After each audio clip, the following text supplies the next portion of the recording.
اعوذ باللہ من الشیطان الرجیم، بسم اللہ الرحمن الرحیم۔ ایک بہت ہی اہم سوال تمام ڈسائپلس اینڈ اسٹوڈنٹس آف جہنوی سے کہ وہ مرزا جہنوی صاحب سے یہ سوال کریں اور دیکھیں وہ کیا جواب دیتے ہیں، پھر اس پہ ہم کرٹیک کریں گے۔ یہ یاد رکھیے گا کہ ان کے ہم ان کرٹیکل نہیں ہوں گے۔ یہ جو جہنوی صاحب کے ڈسائپلس ہیں نا، وہ ان کرٹیکل ہو جاتے ہیں جب ان کا جواب سن لیتے ہیں۔ ایسا نہیں ہونا چاہیے۔ دیکھیے، اللہ کے سوا کوئی اور خالق ماننا یہ کفر و شرک ہے یا نہیں؟ پہلا سوال۔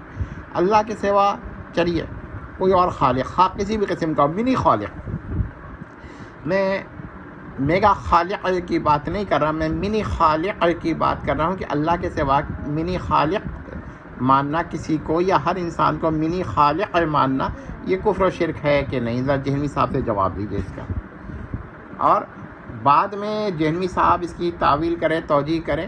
لیکن پہلا یہ سوال ہے، اور دوسرا اگر وہ کہتے ہیں ہاں یہ کفر و شرک ہے تو ہم کہتے ہیں منی گاڈ ماننا بھی کفر و شرک ہے، بلکہ اس سے بڑھ کر ہے۔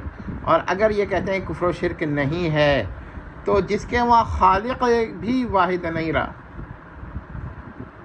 تو پھر اس کی کیا آپ توحید کی بات کرتے ہیں؟ والسلام تمت۔